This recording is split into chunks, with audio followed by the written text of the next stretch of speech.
नमस्कार मैत्रिणींनो, मी तुमची पोटभरची सखी। आज आपण खोबऱ्याचा आईस्क्रीम बनवणार आहोत। त्यासाठी एक नारळ लागणार आहे। नारळ मी गॅसवर गरम करून घेतले, त्यामुळे नारळाचं कवर लवकर निघतं।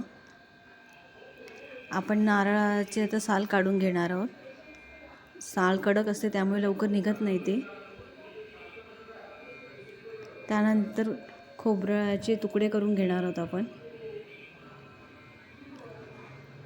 खोबऱ्याचे बारीक तुकडे करणार आहोत। हे तुकडे आपण मिक्सरला आता फिरून घेणार आहोत। त्यात नारळाचं पाणी आहे, ते पाणी टाकून आपण याची पेस्ट करणार आहोत। पेस्ट एकदम बारीक छान करायची। ही पहा पेस्ट। मी अर्धा लिटर दूध घेतलेलं आहे। दूध आपण आता गरम करून घेणार आहोत। त्यात 5 चमचे मी साखर टाकली आहे। साखर टाकून दूध उकळून घेणार आहोत आपण। त्यानंतर 2 चमचे मी कॉर्नफ्लॉवर घेतले। कॉर्नफ्लॉवरमध्ये दूध टाकून त्याची पेस्ट करणार आहोत। ही पेस्ट आपण या दुधात टाकणार आहोत।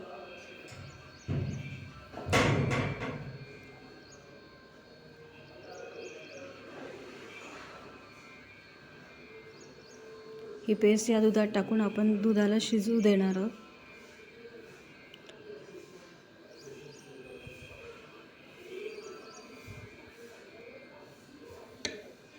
दूध छान उकळलं की आपण त्याला थंड करून घेणार आहोत।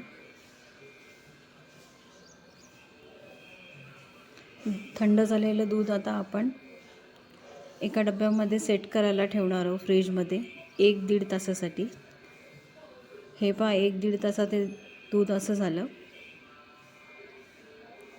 ते आपण पुन्हा मिक्सरमध्ये फिरून घेणार आहोत।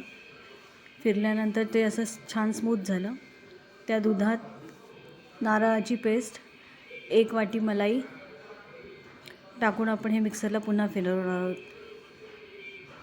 आता हे मिश्रण आपण एका डब्यात काढून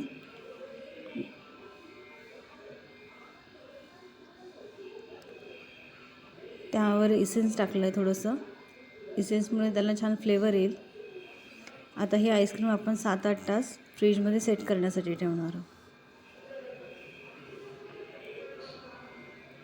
हे पहा आपलं आईस्क्रीम 7-8 तासांनी छान असं सेट झालेलं आहे। यात अजिबात क्रिस्टल नाही आहेत।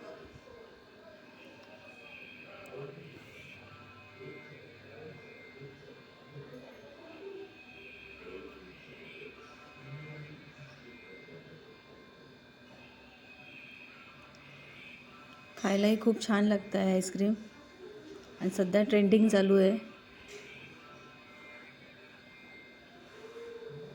ह्यावर ड्रायफ्रूटचे तुकडे टाकलेत मी, त्याने दिसायलाही खूप छान दिसतं। टेस्टही खूप छान आहे।